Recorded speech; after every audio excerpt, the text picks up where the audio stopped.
विद्युत चुंबकीय प्रेरण की प्रत्येक अवस्था में प्रेरित विद्युत वाहक बल और प्रेरित विद्युत धारा और प्रेरित विद्युत धारा की दिशा सदैव इस प्रकार होती है,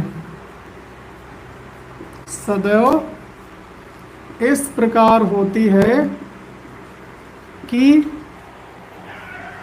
ये उस कारण का विरोध करते हैं,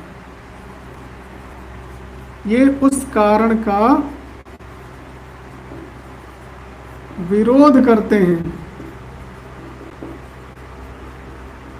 जिसके कारण ही ये उत्पन्न होते हैं।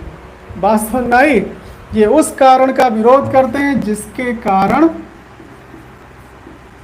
ये उत्पन्न होते हैं।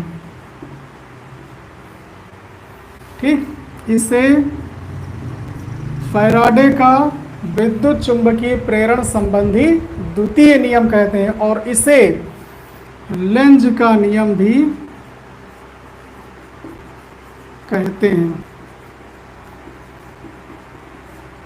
विद्युत चुंबकीय प्रेरण की प्रत्येक अवस्था में प्रेरित विद्युत वाहक बल और प्रेरित विद्युत धारा की दिशा सदैव इस प्रकार होती है कि ये उस कारण का विरोध करते हैं जिसके कारण ये स्वयं उत्पन्न होते हैं। इसे फैराडे का विद्युत चुंबकीय प्रेरण संबंधी द्वितीय नियम कहते हैं और इसे लेंज का नियम भी कहते हैं।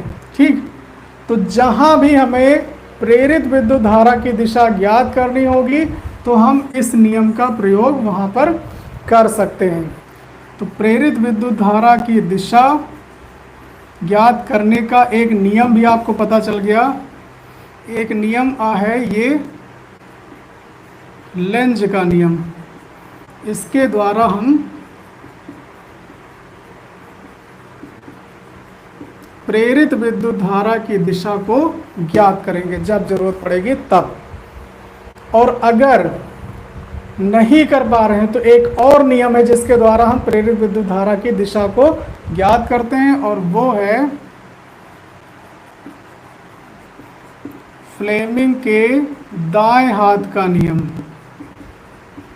बाएं हाथ का नियम आप पहले पढ़ चुके हैं बल की दिशा ज्ञात करने के लिए, और अब पढ़ेंगे आप फ्लेमिंग के दाएं हाथ का नियम जिससे हम प्रेरित विद्युत धारा की दिशा को ज्ञात करेंगे। ठीक।